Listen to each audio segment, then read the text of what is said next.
Hello, everyone. Thank you again for joining me for the recording of this week's blog. It is Saturday afternoon, the day before Halloween. And I don't know about you, but I love this holiday. I always have. I like getting all dressed up in crazy costumes. But more than anything, I love watching the little ones when they come for their treat. They're always so polite. So anyway, before we start, I just wanted to wish everyone a happy Halloween. So the name of the blog this week is called Energy Footprints. It's an interesting conversation. I hope it'll give you some good food for thought. So let's get started. As energy beings, we are ultimately made of energy. That energy comes from an omnipotent creator who is pure love and brilliant light. As offspring of this transcendent being, we inherit its spiritual DNA, so to speak. Therefore, we are essentially also made of divine love and dazzling light. So does that mean that we all therefore go around spreading our love and light wherever we go? I think we all know that that's not true. Why? It is because we're spiritual beings who inhabit a physical form right now. Living in the physical world leaves us vulnerable to the pits and falls of the fearful, mindless individual ego that we all have, as well as the collective one that can be felt deeply by each of us. I was reading something the other morning about the disparity between focusing on the belief that we are born with certain rights and we should fight for them, and the spiritual understanding that we're also born with a responsibility and an obligation to use our infinite energy mindfully, wisely, and consciously. That responsibility comes with real and lasting consequences. What does that mean? Well, I thought we'd do a short meditation to illustrate this. Of course, I wrote this meditation. So if you have time right now, you could do it now. You could always come back to it when you feel in a better place to do it. But for those of you who are going to do the meditation, find a place, as usual, where you'll be comfortable and undisturbed. Begin by closing your eyes. And then taking a nice, slow, deep breath in through your nose. Hold it. And then slowly release it through your mouth. And take another slow breath in. Hold it. And as you release it, slowly feel the peace and the relaxation growing inside of you. Now notice in front of you is a tiny point of light. That light, as you focus on it, begins to widen, and a scene opens before you. You find yourself in the midst of a very overgrown garden. Amidst the tall grass, dense brush and weeds, there are many fruit and nut trees. Despite the obvious fact that this place has not been tended to for some time, the trees are lush with many varieties of fruits and nuts. Just beyond the garden is a meandering stream that trickles over rocks and splashes down sloping embankments. And on the opposite side of the stream is a forest that seems to be at the base of a tall mountain. You are completely immersed in the beauty of this natural and peaceful place. It seems like it's been years since anyone has been here, and you feel so grateful for having inadvertently discovered this hidden treasure. You reach up and grab some of the tree's bounty and settle down by the stream to enjoy your tantalizing treat. the sound of the flowing, lapping water and the soft rustling of the leaves as a gentle breeze stirs them about, bring you into a stillness and a quietness that feels otherworldly. You begin to think reflectively about the probable fact that sometime, probably a long, long time ago, someone planted these trees and tended to them with love and care. You wonder about those people and what they were like. How many years have passed since they walked this earth? As these thoughts float through your mind, you begin to hear the muffled laughter of children. Yet there are no children to be seen. And there's a faint smell of burnt wood from a campfire, and also the odor of fragrant food seemingly cooking over the flames. You look around to find the source of the pungent aromas, but you're unable to. As you fall deeper into that familiar place within, you begin to see shadowy images of what look like early American pioneers. The women are dressed in simple aproned dresses that come down to their ankles. Their hair is pulled back and knotted up in a bun, and many of them have cotton bonnets on their heads as well.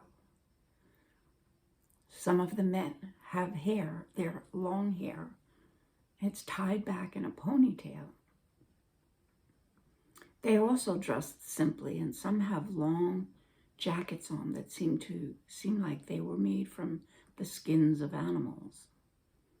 The happy children you heard a moment before are playing in the branches of the trees. The garden is no longer overgrown, and colorful flowers bloom around the bases of the trees. Some of the women are tending to the trees and gathering the fruit and the nuts. Across the stream, you can see several strong, lean men with long, rather old-fashioned looking rifles held tightly in their muscular arms. They seem to be hunting for meat to provide for their families and this small rural settlement. Then, as quickly as the images appear, they vanish. You try to understand what you have just experienced, and after some introspective moments, you realize that perhaps those were the people who planted the trees in the garden, and the fruits of their labors were literally left behind, along with their creative and loving energy. The men and the women who, through their love, bore children, taught them how to live, and those children most likely carried on their legacy. The sounds you heard and the scents you smelled were distant, lingering, and actual or authentic memories of the past. The people who settled this land are long gone, but the energy footprints they left behind can still be seen and followed by people like you and me. We can still sense them and be affected and inspired by their lives. As you contemplate what just happened, you realize that all around us are remnants or energy footprints of the lives we have all lived. You now understand that those memories will continue to linger among the people of the earth long after we have passed from this world, and possibly forever. So now you can open your eyes and slowly return to the present moment.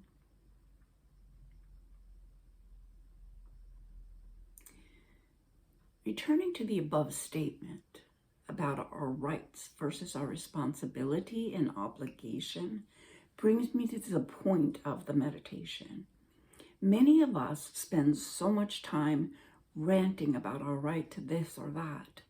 We forget that within those rights lies an even more important point that needs attention. As we defend our civil, political, and personal rights, we should also be building our legacy. What do we want our lives to stand for? And what energy footprint or footprints do we want to leave behind for others to follow and emulate? Energy, as Albert Einstein said, cannot be created or destroyed. It can only be changed from one form to another. To reiterate, we are energy created by God.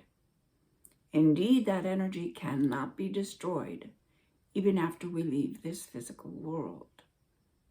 When we use our energy through thoughts, words, and actions with the intention to create more love, kindness, compassion, and unity, those positive qualities stay both with us and behind us. Doing the opposite, of course, will have an equal negative influence as well.